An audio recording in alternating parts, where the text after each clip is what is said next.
So today we're going to go over sections 111 to 115. And some of this section can be quite confusing too. And this is where people usually get into problems. So these are the new exam questions. So we're going to pick a section every week and go through them. So rules and regulations is section 1. And right now we're covering 11 to 15, which is amateur radio station rules, payments, third parties, and public information, operator ID, foreign issues, and privileges and bans. So this is one of the areas that people get confused. There's sort of 3 levels of operation involved in these questions. One is, normal operations. And when you're in normal operations, it's basically amateur radio station to amateur radio station. Now, the second level is if you're in distress and you have an emergency or your family has an emergency. In that case, you're allowed to communicate with any means possible in or out of the amateur radio bands and outside your power and your frequency limits. And then the third part is where most people get confused, is if there's a disaster.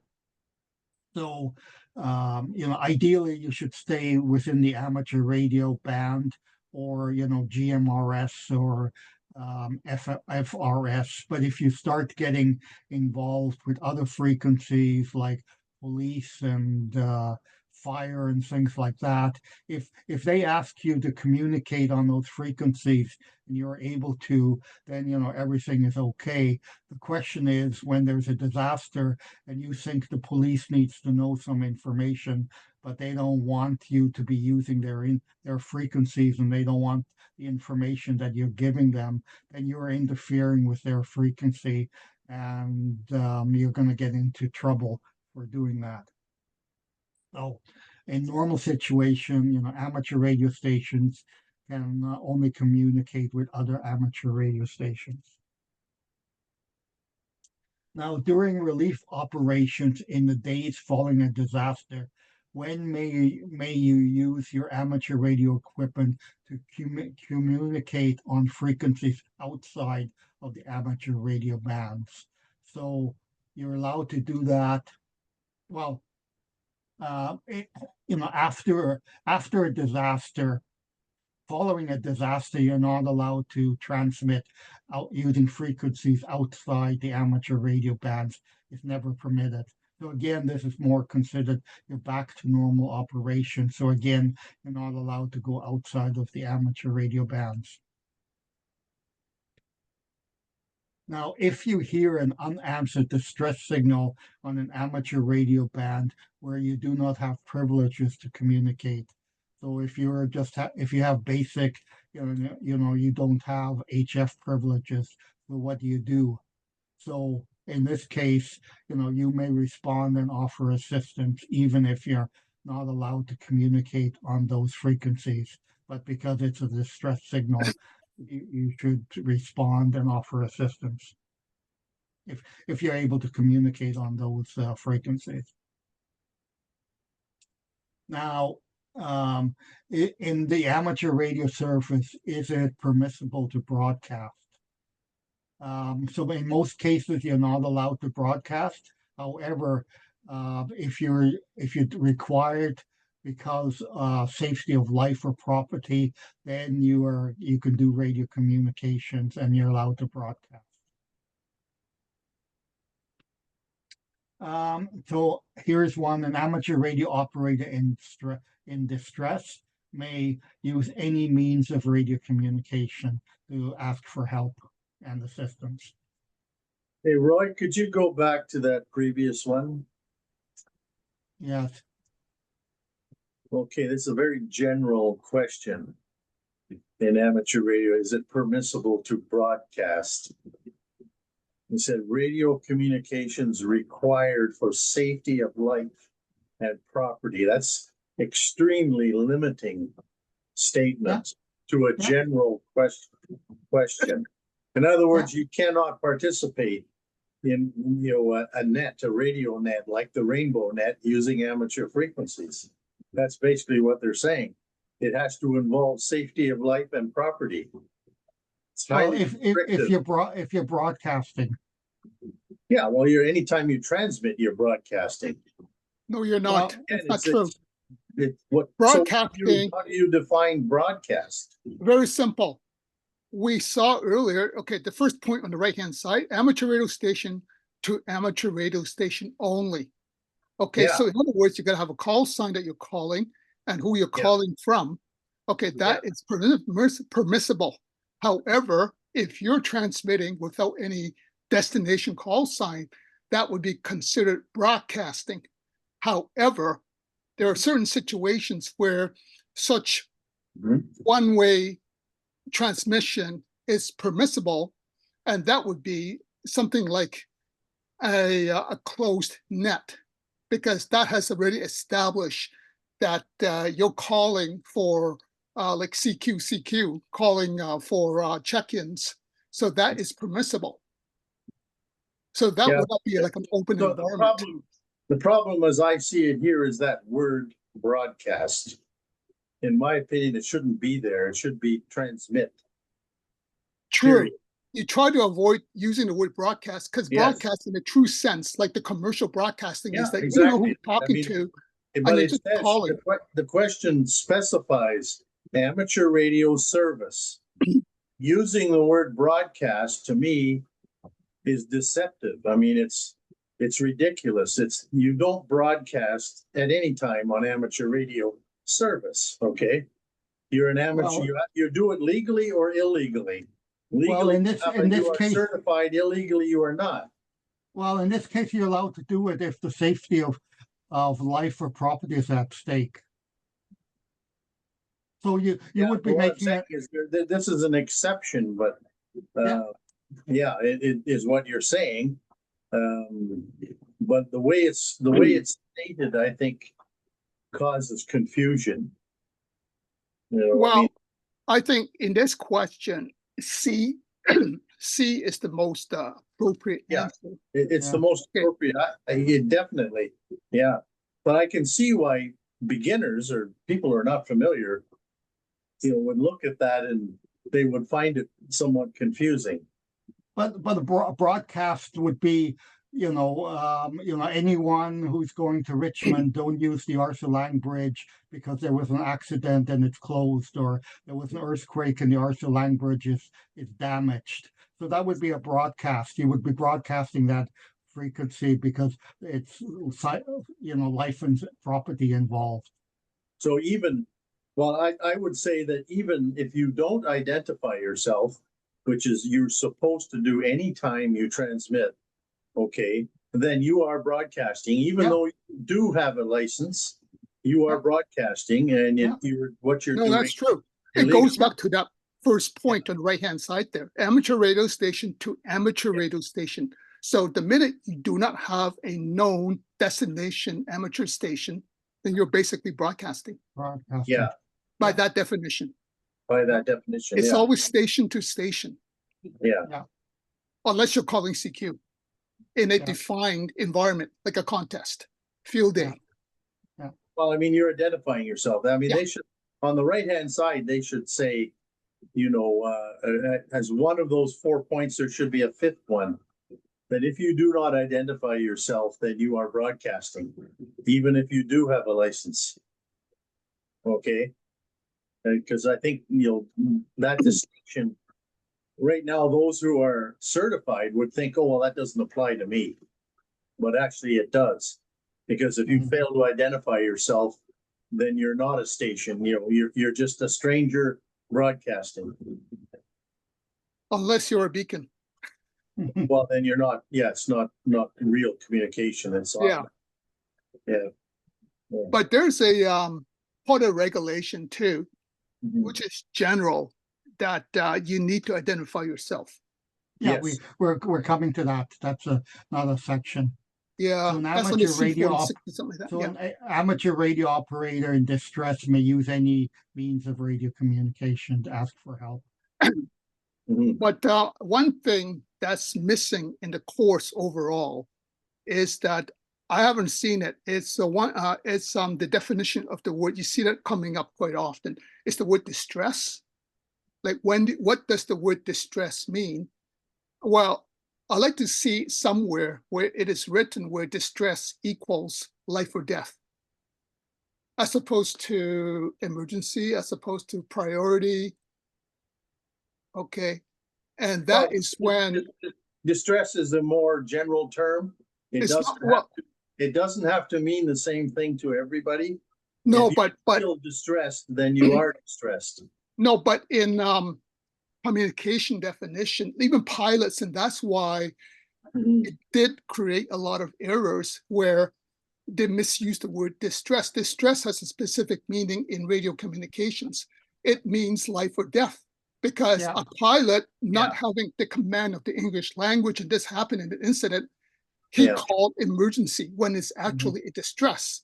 When the control tower heard in an emergency, Yeah. he basically told the pilot, well, it's not that all important. It's not life or death because it's not distress. So go around. And Yeah. what happened was that the aircraft ran out of fuel and crashed. Mhm. Had the pilot I told the control tower that this is a distress call, the control tower would have treated the situation differently. It Yeah, raised well, the priority higher. that's pilot error. Yeah. Well, because so that's why for communications, I mean, I know distress has a very open, a broad definition, but for communications, whenever the word distress is used, it means life or death situation. Life and death, yeah. So Well, one here's thing- an I think one makes the assumption in these questions that if you are a qualified person, you know the difference. But if you're not, if you're not an amateur radio operator, but you are in distress, you can call it distress, even though technically it may not be. Oh, they will probably say, this is an emergency, help us. We're Yeah. drowning. Mhm. Well, we don't know, but they may. Okay, no, that's a common person would do that. Yeah. But you as a radio operation understand that is Yes. based on Yes. the communication code of Yeah. code that it is a distress call, Yeah, you're not a expected. priority call, not an emergency call. Well, you're expected to know the difference, and when you don't apply it, then you have Okay. made a mistake. You are in error. No, Yeah. that is why they say that if it's a distress, it's a mayday call. If Yes. Yeah. it's an emergency, it's a pan call. Mhm. Okay. So here's another example. During a disaster, when may an amateur radio station make transmissions necessary to meet essential communication needs and assist relief operations? So the answer here is D, when normal communication systems are overloaded, damaged, or disrupted. Again, if there is a need for amateur radio, you're allowed to help out. But if there's no need and you want to help out, that you're not allowed to do that. So there's got to be a need, and the systems have to be down or overloaded or damaged or disrupted. So it all boils down if you're providing an essential service and people want the service, what you're doing is okay. If people start complaining that you're interfering with something else, then that service is not acceptable. Well, one Although of the you may things think it's that necessary. people need to understand, you hear this more in the US than Canada, is that amateur radio is a support service. We're not first responders. So in other words, we only get involved when requested to do so. Yeah. Okay. They stress that more in the US than in Canada. Mhm. Because I know a lot of people like sometimes those guys out Vector, we're responders and we go looking for trouble or where the action is, which is not No, true. I don't agree with that, Yuri. That's not what they teach at Vector. No, they don't teach you that, but some members carry that attitude. Well, they're quickly corrected if they ever express I that. know so.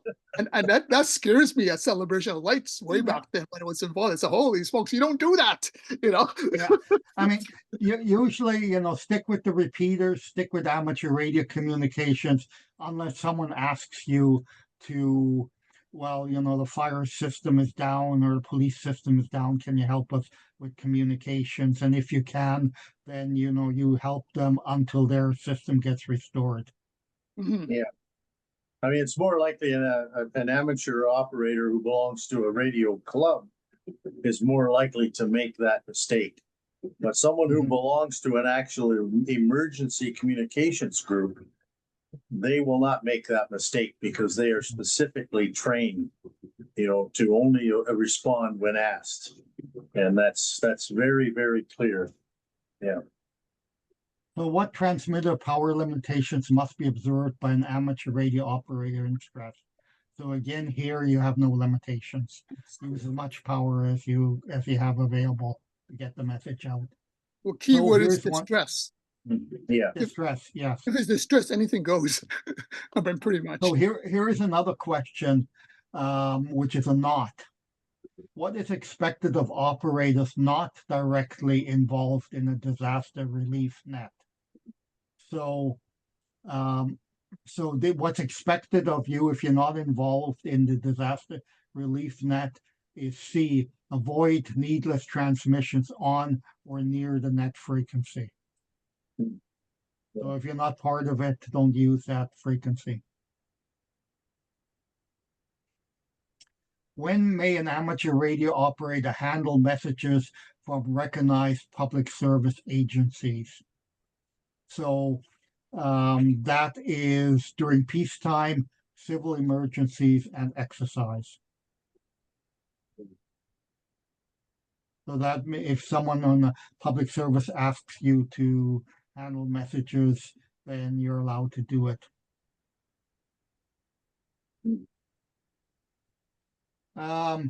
When are you permitted to interfere with another station's transmissions? The only you're allowed to interfere is when your station is directly involved with a distress situation.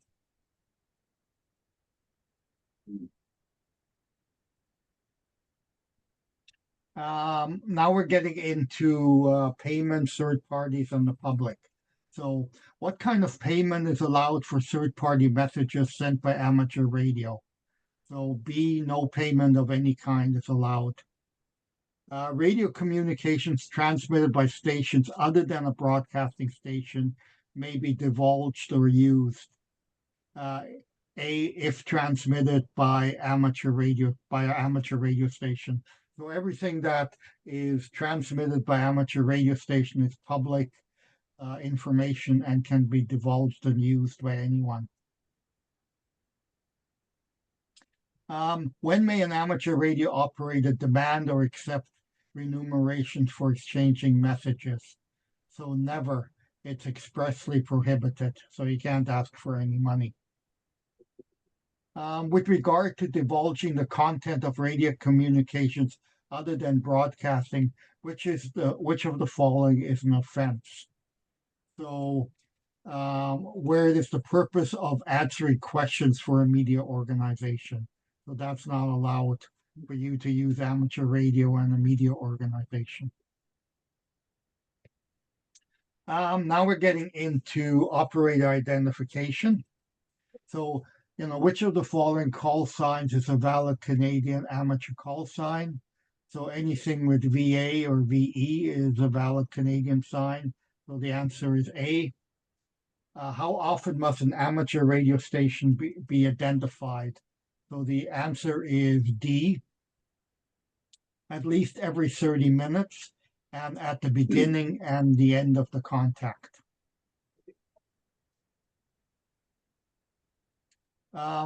What do you transmit to identify your amateur radio station? See your call sign. What identification, if any, is required when two amateur radio stations begin communications? Again, B, each station must transmit its own call sign.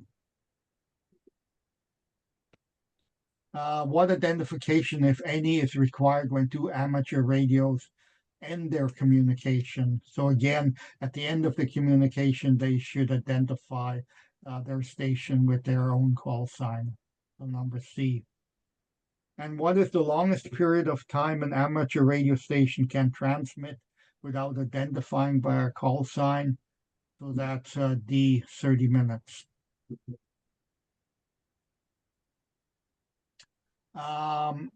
When may an amateur radio operator transmit unidentified communications? That's only allowed if you're operating a model craft, like a radio controlled airplane or other drone or something like that. What language may you use when identifying your station? So being in Canada, it can either be English or French.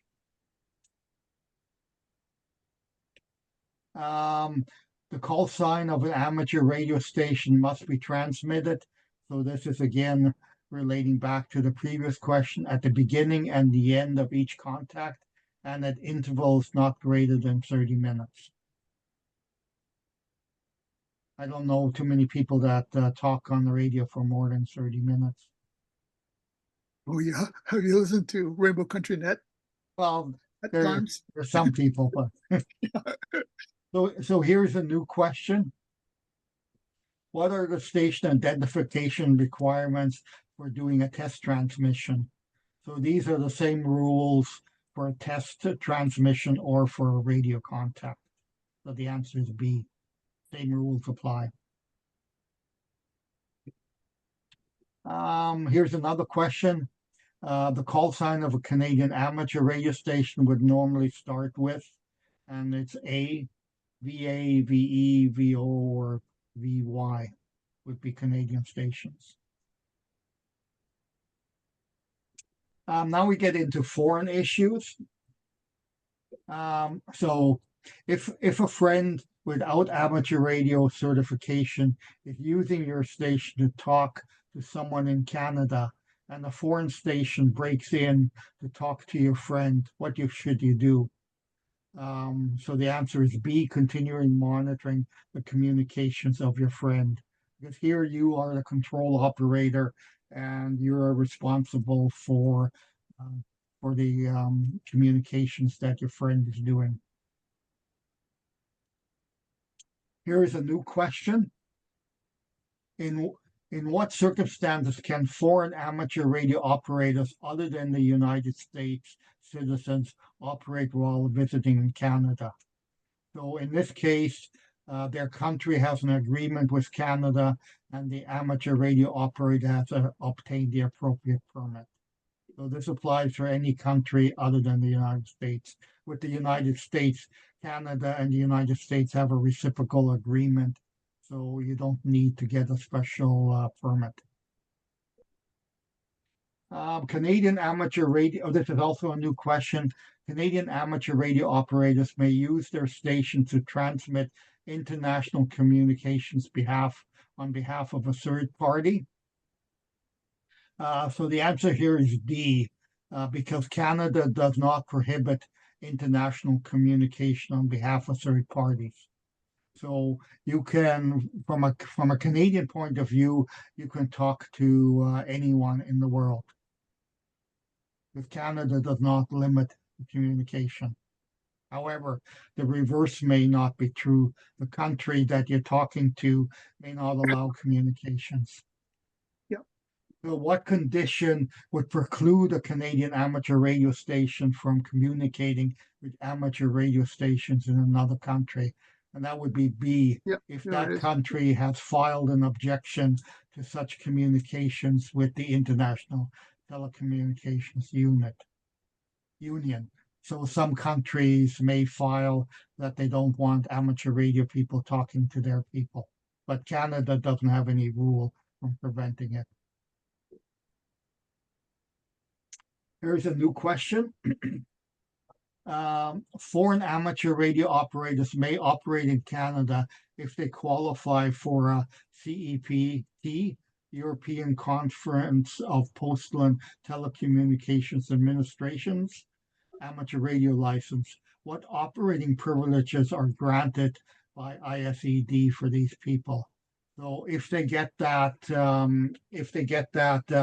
CEPT, they're granted advanced status in Canada, which allows them to operate on all bands. Here's another question. Third-party communications are those conducted on behalf of a person without amateur radio certification. In Canada, in the Canadian Amateur Radio Service, what third-party communications are permissible? So any communication, even among radio amateur operators, has to be of a personal nature and non-commercial nature.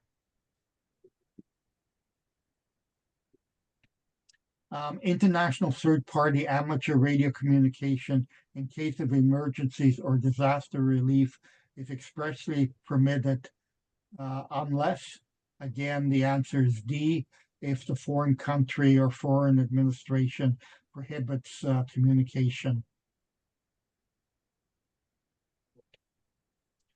You and the foreign amateur radio operator both have a local friend without amateur radio certification engaged in radio communication, who is considered the third party.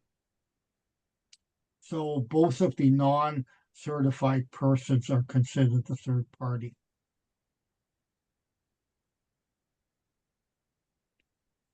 Here's a new question. When operating in Canada, what information must the holder of a United States issued call sign indicate at least once during their contact? So when they're talking on the radio, somewhere in their transmission or their contact, they have to identify the location of the city and the province that they're in.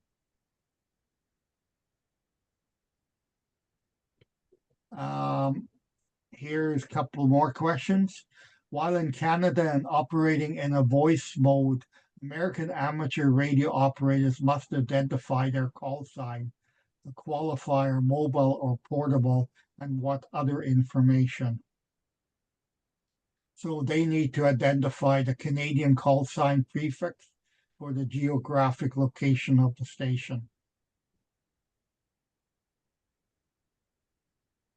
Basically similar to the other one, where it's saying the location of the city and the province. So this is a new question, which is a little bit confusing with the previous with the other questions that we have.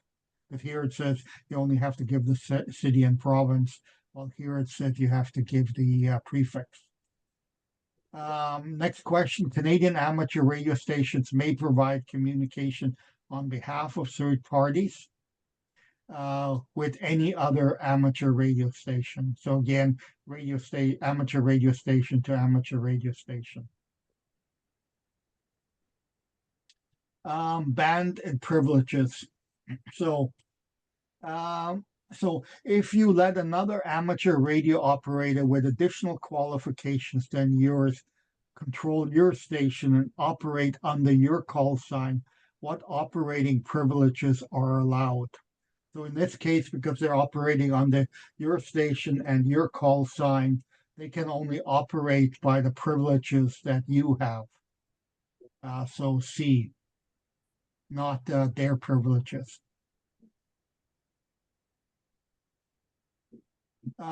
If you are the control operator at the station of another amateur radio operator who has more certification qualifications than you, what privileges are allowed?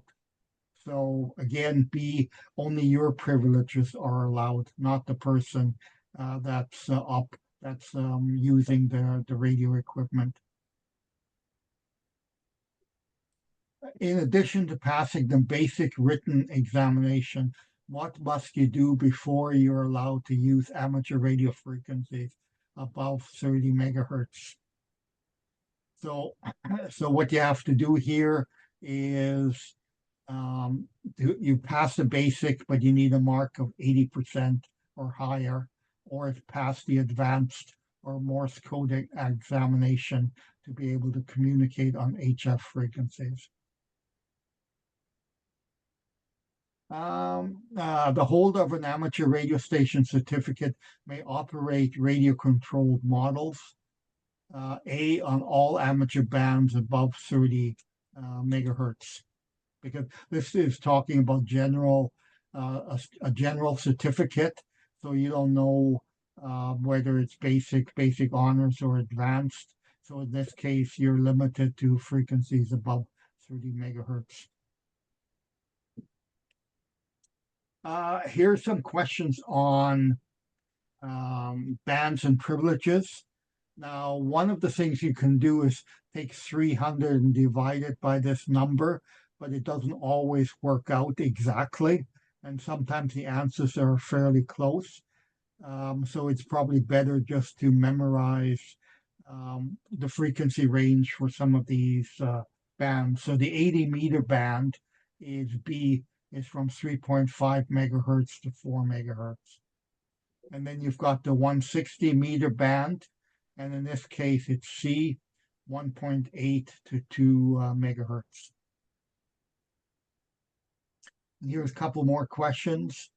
So the 40 megahertz, the 40 meter band is what frequency range? So again, here the answer is 7.0 to 7.3 megahertz. And then here is a question, what is the frequency range of the 20 meter band? And here, if you divide it by, take 300 and divide it by 20, you get the wrong answer, because you would get the answer B, but the actual answer is D. It goes from 14 megahertz to 14.3 megahertz. So the that rough conversion factor doesn't always work for certain bands. Here's a couple more. So what is the frequency range of the 15 meter band? So 15 meter, so it's B, 21 megahertz to 21.45 megahertz. And then what is the frequency range of the 10 meter band? So here it's 28 megahertz to 29.7 megahertz. So in Canada, which bands may amateur radio operators use for radio control of models? So all amateur radio bands above 30 megahertz.